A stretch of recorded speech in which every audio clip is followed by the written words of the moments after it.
Yesterday, we got news that the Denver Nuggets could be focusing their trade efforts on Zach LaVine. And while it's kind of a clear path on how that trade could get done if the Denver Nuggets truly want to pursue that, we're going to talk about why that could benefit the Bulls, what the Bulls could be looking at, and then also what are the biggest hurdles in getting that deal done. We're going to take a look at all that, plus a Chicago Bulls player sent down to the G League. We're talking about all that and more right after this. You are now tuned in to Chicago Bulls Central, your number one place for all Chicago Bulls news and content. What's going on, Bulls fans? Welcome to another episode of Chicago Bulls Central, your number one spot for everything Chicago Bulls related. I'm the host, Hayes, but more importantly, you guys can follow the channel at Bulls Central Pod on every social media platform we happen to be on.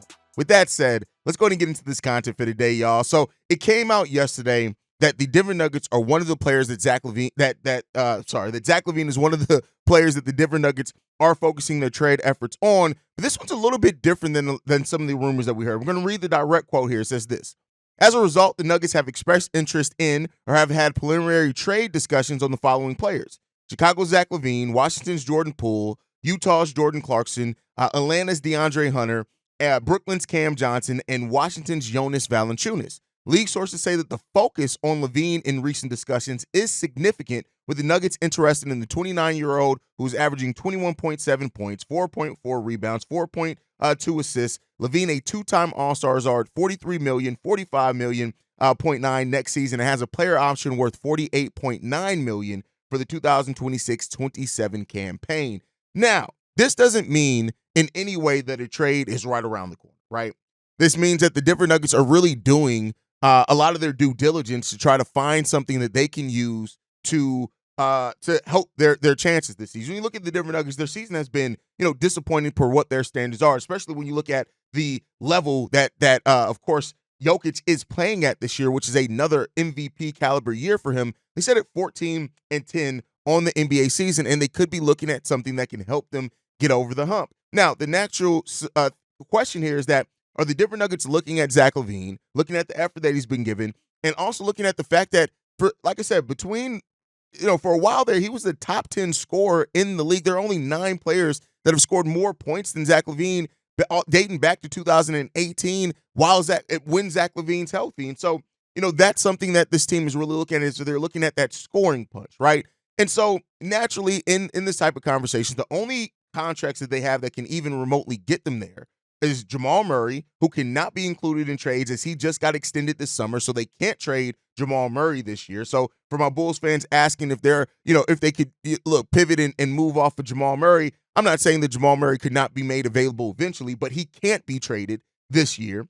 You got, of course, MPJ, and you got Aaron Gordon. Those are the only 3 players that have to be included. One of those guys have to be included in the trade just to make the financials work. And Michael Porter Jr. is the guy, right? So, if it comes down to this trade happening, it's all but assured that the Bulls are going to get Michael Porter back in this trade. And, I know that that's going to be met with some response from Bulls fans, and things like that, but that's the only way that it could really realistically get done, right? And so the fact that the Denver Nuggets do have other players on their list, and some of those players have much more reasonable contracts, like, for example, trading for Cam Thomas it would be a lot easier for the Denver Nuggets than trading for Zach LaVine, right? Because when you get into the Zach LaVine minutia of it, really, like a Zach LaVine,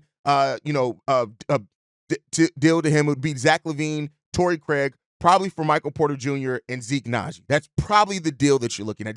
It's the most clean, it's the most straightforward deal. The Bulls get another player that's 24 years old in Zeke Naji as well, a player that reportedly the Denver Nuggets are kind of over, when it comes down to that. So that's somebody that the Bulls really could be looking at. Now, I've heard Bulls fans say players like Julian Strawther, things like that, they just don't have the meaty enough contracts for it to make sense in this deal.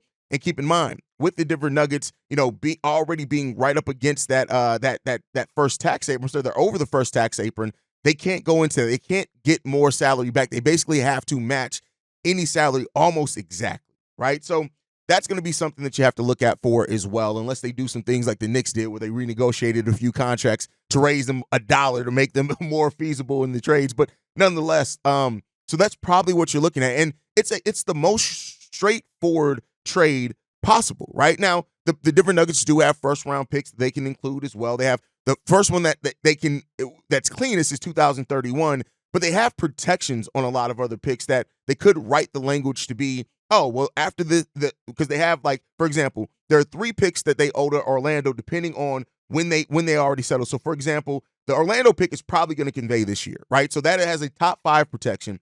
This year in 2025, it's 1 through 5 protected. It goes to Orlando if that's not the case. If it does, the 2026 and the 2027 pick become available to be moved. And so the Bulls could get a trade in that. So the Denver Nuggets could write it. It gets a little bit murky, but they could write it in a way where it's, hey, whatever our next available first round pick is, it goes to you, right? And that's just the way that they can make it, right? And I think we've had trades like that before, actually. So that's the way that they could write it, to where the Bulls do get that draft compensation. And so this is not the trade that some Bulls fans, I think, have really kind of cooked themselves into thinking that the Bulls are going to get. Like, the Bulls are never going to get the better end of the deal as far as the better player. Right now, I would say this: Michael Porter Jr. is as close to a wash as probably what you're going to get, and he fits the Chicago Bulls. He's still a 20-point-per-game scorer. It can be a 20-point-per-game scorer. He's still a guy that can stretch the floor. He can shoot the 3. He's big. He can rebound, right? So he offers a lot of kind of what we're getting out of Zach LaVine, but he's younger. He does have some injury concerns. But I think when it comes down to, you look at Michael Porter Jr., 18.5 points per game, 7 rebounds per game. He's shooting the ball 51% from the field and 38% from 3, taking 6 of the mugs a game, right? And you look at the style of play that the Bulls are incorporating right now, he's a player that kind of fits in line with that. Now, there's some natural questions about, all right, what would that then mean for Patrick Williams? What would that mean for Julian Phillips? What would that mean, of course, for Modest Vucevic? And here's what I'll come down and say with that. I think what we're seeing even now, like, the Bulls prioritized Julian Phillips and Dalen Terry over a veteran like Torrey Craig, which would not be what we expected from Billy Donovan coming into this season. And I don't think that the Bulls are going to look at Modest Vucevic and say, hey, you keep playing well, we're going to limit you even more. This season, I've said it already, I've eliminated my thought of Modest Vucevic starting this season, right? But I don't think that it really eliminates it. And what have we said? What have I said even when I want to see Patrick Williams and Modest Vucevic out there? Having 2 versatile forwards out there. Hell, that's what they do in Denver. You look at him and Aaron Gordon out there. So I don't think that really limits it, the chances of that. Now, we know that Billy Donovan's looking for the defense in the starting lineup now, right? But, I think the future of Modest is fine. If anything, I think, having somebody like a Michael Porter Jr. kind of alleviates some of that pressure on Modest Vucevic to be a great scorer right away, and he can kind of more naturally fit into things. But let's not act like Aaron Gordon is getting plenty of opportunities playing with Jokic, Jamal Murray, Michael Porter Jr. So, I get it, doubting Billy Donovan's ability to naturally balance something like that, but I'm not really too worried about Modest as it stands right now, right? So this would be probably the most significant trade interest that we've heard in Zach LaVine yet. And the reason why this is really good for the Bulls is that if you have a team that is showing showing realistic interest in Zach LaVine, and if you're getting if those talks have happened, right? Because in the article it says preliminary talks on some of these players. It doesn't say Zach LaVine necessarily, but if those talks have happened, and you already know you have to include MPJ, and we're guessing that a first round pick is involved in there in some capacity, whether it has protections on it or not.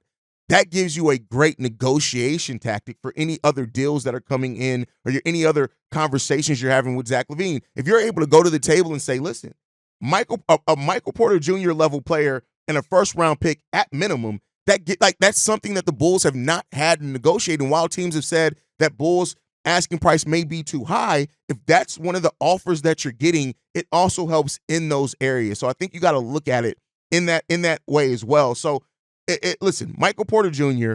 is probably better than any other player we're realistically getting offered in any of these deals. No, not the Franz Wagner when it came to the Magic that some Bulls fans had hope. Oh, well, we can't have this conversation if we're not getting Franz. You were never getting Franz. Oh my God, if which we'll talk about the Lakers here in a second, we got to at least no, you're not getting that level of player. This is the best player that we're getting offered in this deal. And again, it makes the most sense for both sides. Now, what are some of the things that could hold this deal back from happening if it even reaches that point? Michael Porter Jr.'s health. Does that concern the Bulls at all, right? And I think that the Bulls, for already a team that has dealt with a lot of injuries, Michael Porter Jr. is back, and the way that has had concerns over his career. Now, he's been pretty healthy over the last 2 years, but we're not that far removed from a time where there were some conversations asking if Michael Porter Jr. would even be able to play basketball at a high enough level again. Now, he's answered that with the way he's been able to come back and play. You look at last season, he played 81 games. After playing 62 the prior year in 2022-23, that was the most of his NBA career at that time. He then played 81 games, and then he's played all 24 of the Denver Nuggets games this season so far. So much like we said with Zach LaVine, right? And when you're looking at the recent history, he's answering the injury concerns. Now, that injury of his back, because they were worried about it being a degenerative issue, it's always going to be there. If anything is going to cause the Bulls red flags, it could be that. The other thing is the money. We had heard that the Chicago Bulls wanted a clean cap sheet going forward. That clean cap sheet really doesn't happen if you have Michael Porter Jr. on your books. Now, it is less than Zach LaVine's. You get a little bit of cap flexibility there. And for a team that is right up against the first tax apron and is trying to avoid going into the luxury tax, that's going to be something that the team is going to look to avoid, right? And so that could be something that actually benefits the team, is that contract. So, because it's less than Zach LaVine, at the most of Zach LaVine's contract, and then at the most of Michael Porter Jr.'s contract, it's $9 million less. That's some money that you can use for flexibility to use your exceptions, right? Which the Bulls haven't always used all of their exceptions because of that space that they have. So it can provide that. It can provide a little bit more space to negotiate contracts and extensions with some of the players you have here. So there's that aspect of it, right? And then the first round pick part of it. Do the Denver Nuggets have a first round pick that they can offer up as soon enough to whatever fits the Bulls' needs, right? 2025 is out of the question if you're trading with the Denver Nuggets. Now, when are you getting that pick? And are the Bulls enticed by that? Are they getting picks sooner that the Bulls would want to kind of capitalize on? Now, a pick further out may actually help them when you look at the fact that after Jokic's last year on his deal right now is in 2027-28. So if it does go into like 2030, he's theoretically off the book, so they could be looking at that. But again, that's something that the Bulls could want to look at when it comes down to that as well. And then Zach LaVine's 15% trade kicker. That's some aspect in this that I haven't really talked a lot about with Zach LaVine trades because I'm going to be frank with you guys. I don't really know how that affects the trade. Like, I know that the 15% trade kicker is something the Bulls would have to pay.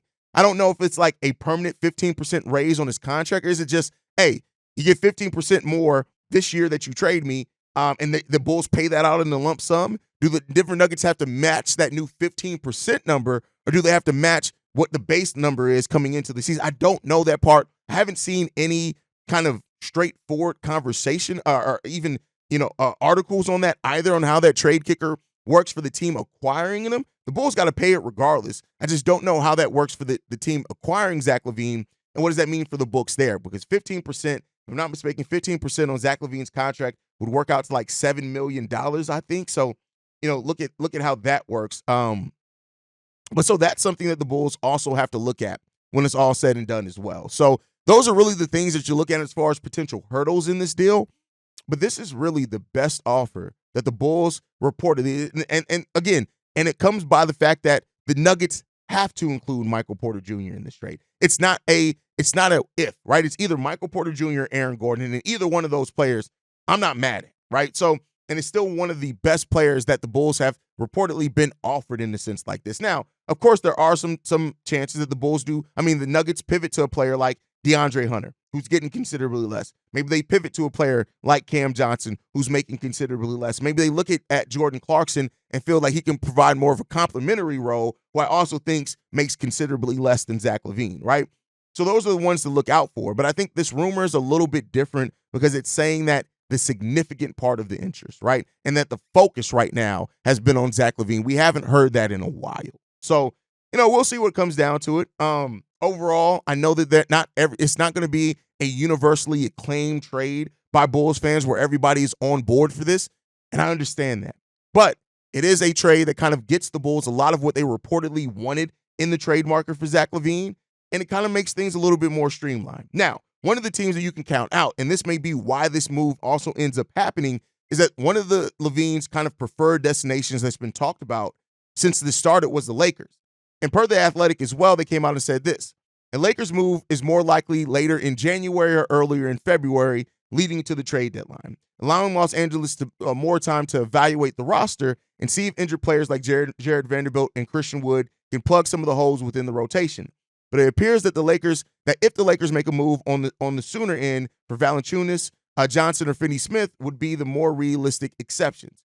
Also goes on to say this, that other names that have come up in the talks in league personnel in the past few weeks were Walker Kessler, Colin Sexton, Bruce Brown, Jeremy Grant, Robert Williams III, and Kyle Kuzma. The Lakers are not anticipated to be looking for a star-level player, more a complementary piece. And that's a part in this, right, is that the Lakers, they've gone star hunting before, right?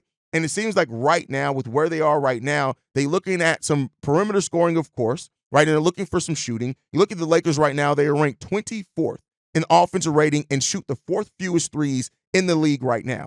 But they are not anticipating to be in the mix for star-level players. Jimmy Butler, Brandon Ingram, Zach LaVine, per their athletic, these are not players that are really on the Lakers' radar right now. And that makes some sense when you look at the contracts of those players. So they're not looking at acquiring those level of contracts. And so they're looking at more complementary pieces that complement what they have going on right now. And so with the Lakers theoretically off the board, the Denver Nuggets kind of are the next best thing. And the Clippers don't seem to be poised to make any type of big move like that. It was rumored that Zach LaVine wanted to go to one of the LA teams.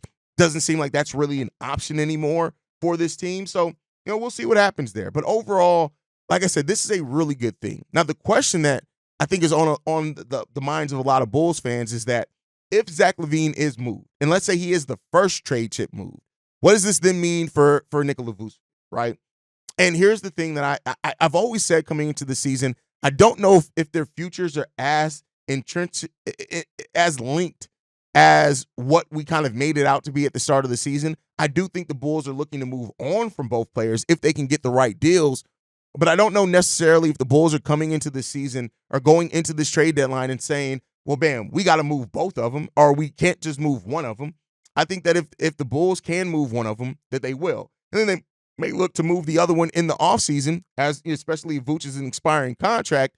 But I think if you're getting a player like MPJ back and a protected or unprotected first-round pick, depending on where it is, that sits you in a place where if the Bulls can get another first for Vooch, which is their reported asking price, if you can walk away from the trade deadline or from whatever, right? Let's even say that it happens with Vooch in the offseason. If you can walk away from making moves on Vooch and Zach LaVine with 2 first-round picks, future first-round picks, a player like Michael Porter Jr., a young player like Najee, right? And then you still got to get something back to match the contract of Nikola Vucevic. Now, it could just be an expiring deal. Maybe you get some more cap relief that way to where you're maybe getting a deal that expires at the end of this year, and then you don't have Vucevic's $20 million on the books next year. That's actually a considerable pivot for the Chicago Bulls team. And so, listen, you're sending out Torrey Craig possibly in that deal as well for Zach LaVine, because you're going to need to send out another player because they're going to have to send 2 players. And if you can include the bald-headed hoe Javon Carter as well in the Vooch deal, which that would raise that trade up to about $27 million overall trade. If you can do that, I'll say, hey, that's a solid enough move, right? That's a solid enough move. But we'll see what the Bulls have in store, man. We'll see what the Bulls do. Of course, this has gained a lot of interest around from the national media. Anytime they pick up something where it's a trade talk with the Bulls. And we'll just see where it goes, man. We'll see where it goes, and we'll be covering it here. Now, one thing that we did not mention in the breaking news, because I was not going to do a breaking news video for this, but Chris Duarte has been assigned to the Windy City Bulls. And the reason why, right? I talked about it at the beginning of the season.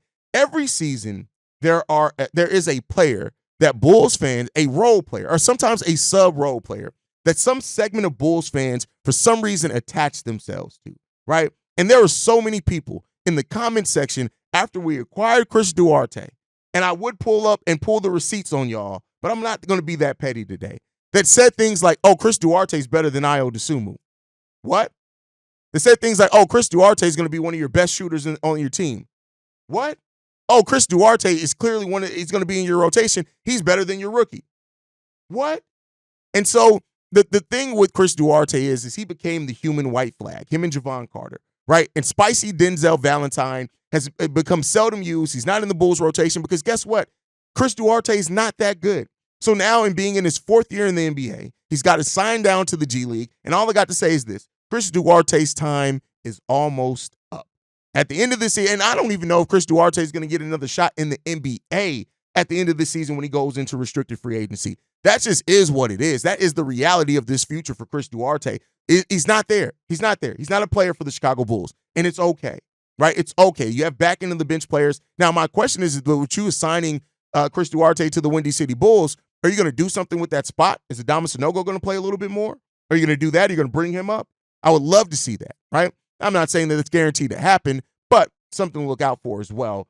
And also, we do not have an update on Josh Giddey yet. A lot of people have been asking me about that. As soon as we have an update on his injury, I will have a breaking news episode out. But thank you guys for tuning in. That's my time for today. Make sure you guys are following the show at Bull Central Pod. You can send us any feedback, questions, comments, concerns. bullcentralpod@gmail.com. Lastly, if you want to leave a text message and our voicemail for the mailbag, the number to do so, 773-270-2799. We are the number one spot for everything Chicago Bulls related, but that's thanks to you, lovely and beautiful people. And like I like to end every episode on, go Bulls. Love you guys. See red if you can, y'all. Peace. This has been a presentation of the Break Media.